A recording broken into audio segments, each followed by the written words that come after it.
आज हम लोग बात करेंगे पीसीओज के हवाले से। पीसीओज जो है वो पॉलीसिस्टिक ओवेरियन सिंड्रोम इसे कहते हैं।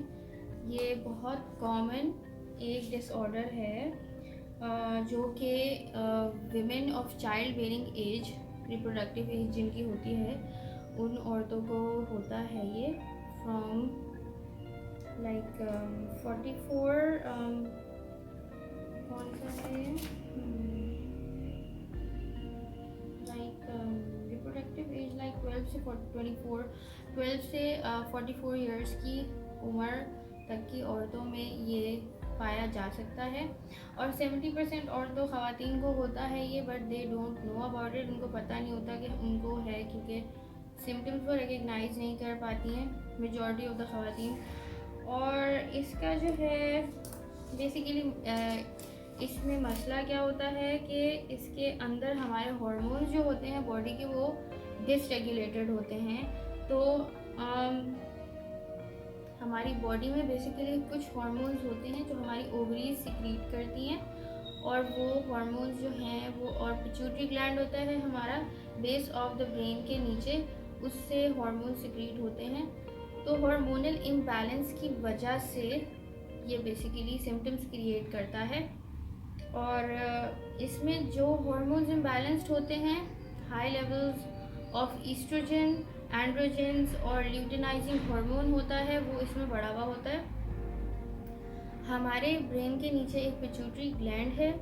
पिट्यूटरी ग्लैंड सिक्रीट करता है ल्यूटिनाइजिंग हार्मोन और फॉलिकुलर स्टिमुलेटिंग हार्मोन। इसमें हमारा ल्यूटिनाइजिंग हार्मोन जो है वो बढ़ा हुआ होता है। अच्छा, ये जो है बेसिकली जिस सिम्टम्स के साथ आपको जो प्रेजेंटेशन होगी ख़वातीन की, वो ऐसी होगी कि एकनी हुई भी होगी। ओबेसिटी, एसोसिएटेड ओबेसिटी होती है, उनमें ये पाई जाती है बीमारी। ये ओबेसिटी जो है इसका रिस्क फैक्टर है कि ओबेसिटी होने की वजह से ये हार्मोनल इम्बैलेंस ज़्यादा होते हैं। तो इसका जो सिम्टम्स होते हैं वो एमेनोरिया, ओलिगोमेनोरिया, इनफर्टिलिटी। और एमेनोरिया का मतलब ये होता है कि लॉस ऑफ मिनिस्ट्रेशन, एंड ओलिगोमेनोरिया का मतलब होता है इरेगुलर मिनिस्ट्रेशन। अच्छा, इसमें इनफर्टिलिटी भी पाई जाती है, but that can also be treatable होती है ये। अच्छा, हमें अगर डायग्नोसिस के लिए हमारे पास 3 में से 2 अगर सिम्टम्स मिलते हैं तो फिर हम डायग्नोज कर सकते हैं कि पीसीओएस है। तो first symptom is menstrual irregularity, और उसके अलावा एंड्रोजेंस जो है हमारी बॉडी में वो एक्सेसिव होने चाहिए। ठीक है, जो मैंने हार्मोन्स की बात की है, कुछ हार्मोन्स होते हैं वो एक्सेसिव होते हैं, like oestrogen, androgens, luteinising hormone. ये तीनों हार्मोन्स जो हैं वो बढ़े हुए होंगे। और उसके अलावा एक और चीज़ होती है कि हम अल्ट्रासाउंड करवाते हैं, पेल्विक अल्ट्रासाउंड, तो उसके अंदर हमें सिस्ट नज़र आती हैं ओवरीज के अंदर, तभी इसको हम लोग पॉलीसिस्टिक ओवेरियन सिंड्रोम कहते हैं। बट सिस्ट होना भी कभी कभार ज़रूरी नहीं होता। तो ये जो है पीसीओएस जो है basically it increases the risk of glucose intolerance.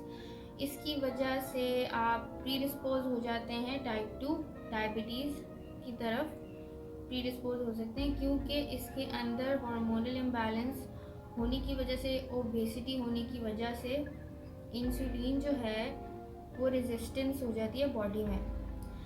अमूमन जितनी भी ओबीस ख़वातीन होती हैं, they are predisposed to diabetes mellitus, developing diabetes mellitus type 2, क्योंकि उनमें इंसुलिन रेजिस्टेंस होना शुरू हो जाती है ओबेसिटी की वजह से।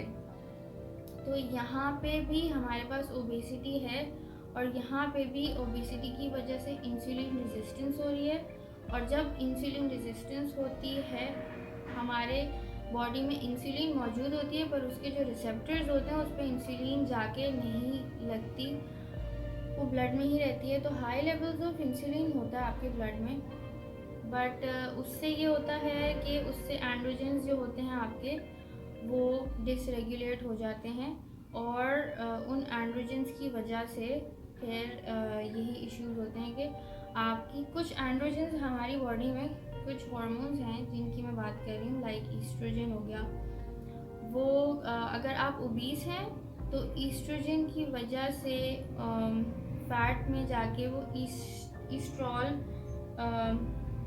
की सूरत इख्तियार कर लेता है और ईस्ट्रॉल और उसके अलावा इंसुलिन की वजह से हमारे पास एक मेल हार्मोन है टेस्टोस्टेरोन, वो इंक्रीज़ हो जाता है, जिसकी वजह से ये दोनों हार्मोन्स मिल के तो ओव्यूलेशन नहीं कराते ओवरीज की, जो कि ज़रूरी होता है नॉर्मल मेंस्ट्रुएशन के लिए, नॉर्मल साइकिल के लिए ओवरी से ओव्यूलेशन होना ज़रूरी है। बट एग निकलना ज़रूरी है, वो नहीं निकलता टाइम पे because of these two hormones. और इंसुलिन इसके पीछे एक बहुत बड़ा रीज़न होता है कि इंसुलिन जो है वो आपके रेजिस्टेंस की वजह से, इंसुलिन की वजह से ये हार्मोन्स जो हैं वो डिसबैलेंस हो जाते हैं और उसकी वजह से जो है फिर हमारी एमेनोरिया ओलिगोमेनोरिया की सिचुएशन हो जाती है। तो अच्छा, हमारे पास पिट्यूटरी डिस्फंक्शन अगर हो, जो कि नहीं होता अमूमन, उसमें हमारे पास यही होता है कि हमें जब इन्वेस्टिगेशन करानी होती है, ब्लड इन्वेस्टिगेशन होते हैं इसमें, ब्लड इन्वेस्टिगेशन में हम लोग ये चेक करते हैं कि हमारे पास रेशियो जो है ल्यूटिनाइजिंग हार्मोन और फॉलिकुलर स्टिमुलेटिंग हार्मोन का एक रेशियो होता है।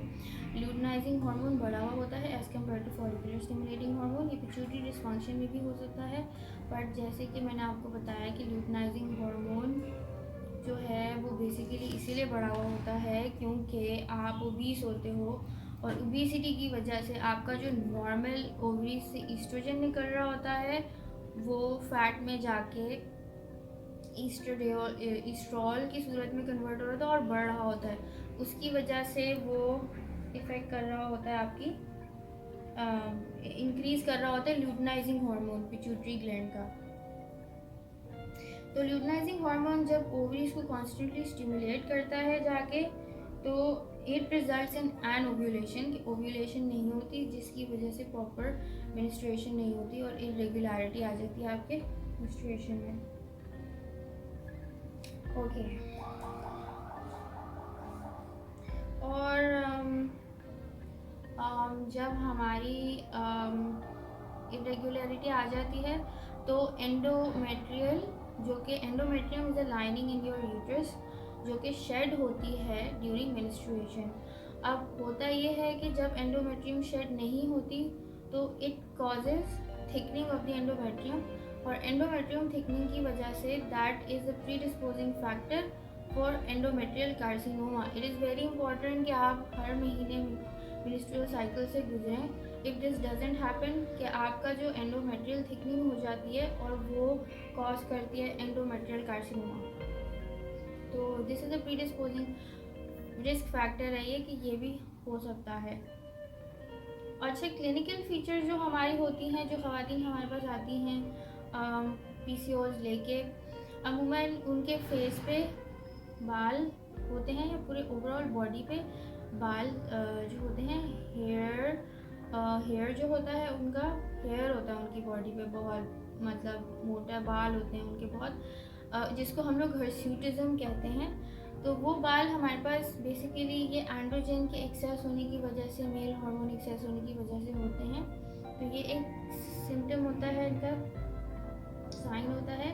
और ओबेसिटी हमारे पास मिलती है, और मैंने आपको बता दिया एबनॉर्मल यूट्राइन ब्लीडिंग या फिर एमेनोरिया, इंसुलिन रेजिस्टेंस, ओबेसिटी और increase risk of endometrial and breast cancer due to unopposed estrogen production।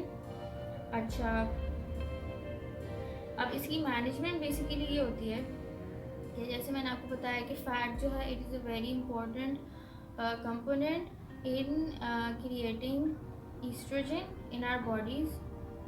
Excessive oestrogen in our bodies, fat जो होता है इसमें बहुत बड़ा रोल प्ले करता है। तो हमारी बॉडी में अगर ओबेसिटी होगी, उसको कम करना है, हमें वेट लॉस करना है। वेट लॉस करने के लिए हमारे पास वेट लॉस जैसे ही हमारा होगा तो हमारे ईस्ट्रोजन लेवल्स भी नॉर्मल होने लग जाएंगे। तो जैसे जैसे ईस्ट्रोजन लेवल्स नॉर्मल होने लग जाएंगे, वैसे वैसे हमारी ओवरीज जो हैं वो नॉर्मली चलने लग जाएंगी। ओवरीज जो हैं वो सही से साइकिल हो जाएगा आपका। तो हमें फैट लॉस की तरफ, वेट लॉस की तरफ हमें फोकस करना होता है मेनली इसमें। और इसमें हम लोग जो मेडिसिन देते हैं वो हम लोग मेटफॉर्मिन 500 मिलीग्राम देते हैं। और मेटफॉर्मिन जो है वो आप मेटफॉर्मिन को ग्लूकोफेज भी बोलते हैं, जो कि टाइप 2 डायबिटीज़ वाले पेशेंट्स खाते हैं। बट ग्लूकोफेज जो है वो इसलिए दी जाती है क्योंकि ग्लूकोफेज जो है वो इंसुलिन रेजिस्टेंस को कम करती है बॉडी में। हमारी इस कंडीशन में हमारा इंसुलिन जो होता है बॉडी में बढ़ा हुआ होता है, इंसुलिन रेजिस्टेंस हो रही होती है, वो इंसुलिन रेजिस्टेंस को डिक्रीज़ कर देती है और मेटफॉर्मिन। और ये भी एक फैक्टर होता है कि इंसुलिन रेजिस्टेंस कम होने की वजह से आपके एंड्रोजन्स जो होते हैं वो कन्वर्ट नहीं होते, वो डिसरेगुलेट नहीं होते। इंसुलिन नॉर्मल होने की वजह से ब्लड शुगर लेवल ज़्यादा नहीं बढ़ते, इंसुलिन ब्लड में नहीं ज़्यादा बढ़ती और मतलब रेजिस्टेंस नहीं होती। तो उसमें जो है आपके ये भी फैक्टर होता है कि हम मेटफॉर्मिन देते हैं, वेट लॉस करवाते हैं। और अच्छा, हमारे पास और जो मोड ऑफ ट्रीटमेंट है बेसिकली वो ये भी होता है कि आप एंड्रोजन रिसेप्टर एंटागनिस्ट, ठीक है, और oestrogen mixed androgen receptor antagonist हमारे पास जो है वो साइप्रोटीनॉन एसीटेट प्लस हमारे पास ईस्ट्रोजन मिक्स जो फॉर्मुलेशंस होती हैं वो ओसीपीज होती हैं। वो जो है वो भी इंसान पर ले सकता है, बट बेसिकली कोशिश ये की जाती है कि वेट लॉस और मेटफॉर्मिन से ही आपका जो है वो ठीक हो जाए। बाकी क्योंकि ये इनके हैज़र्ड्स होते हैं इस मेडिसिन के, जैसे हेपेटिक डिस्फंक्शन हो गया और इसके अलावा प्रोगेस्टेरॉन रिसेप्टर एगोनिस्ट हो गया, वीनस थ्रोम्बोएम्बोलिज्म हो गया, वेट गेन हो गया, तो और इसके अलावा increase breast and endometrial carcinoma के चांसेस बढ़ते हैं इन मेडिसिन से। तो कोशिश ये वाली साइप्रोटीनॉन एसीटेट प्लस ईस्ट्रोजन ओसीपीज देते हुए थोड़ा कॉशन रखा जाता है। इसका मोस्ट प्रोमिनेंट फीचर एक एक्नी है कि हमें जो है एक्नी चेहरे पे बहुत ज़्यादा होने लग जाती है। पूरी ओवरऑल बैक पे, चेस्ट पे, लोअर बैक पे आपको एक्नी मिलेगी, सिस्टिक एक्नी, और it is not going to go away. ये साइन होता है उस एक्नी का। और ये जो एक्नी होती है बेसिकली एक्सेस एंड्रोजन प्रोडक्शन की वजह से होती है, क्योंकि एक्सेसिव एंड्रोजन होने की वजह से आपके जो ग्लैंड्स होते हैं वो इनलार्ज हो जाते हैं। सेबेशियस ग्लैंड्स जो आपकी स्किन के अंदर होते हैं, जो कि ऑयल सिक्रीट करते हैं आपकी स्किन पे, वो इनलार्ज हो जाते हैं। दे प्रोड्यूस एक्सेसिव सीबम और वो क्लॉग भी हो जाते हैं।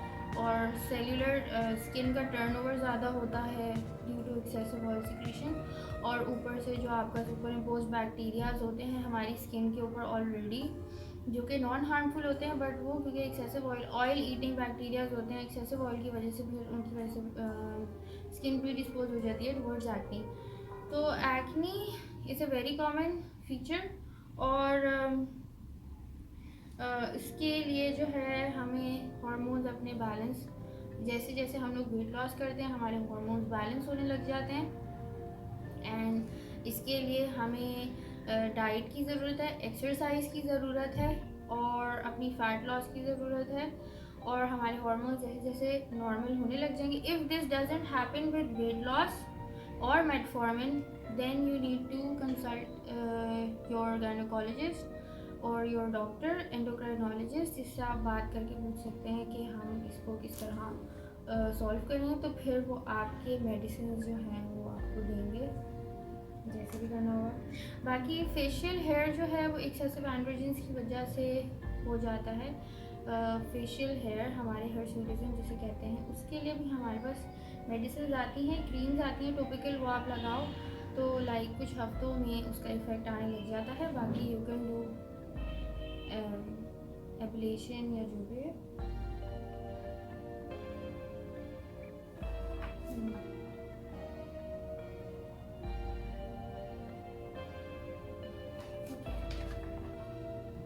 आई होप आपको समझ में आ गया होगा पीसीओएस के हवाले से कि पीसीओएस जो है वो बेसिकली मैनेज कैसे करनी है और वो होती क्यों है, और it is a very common disease which can be manage very easily. तो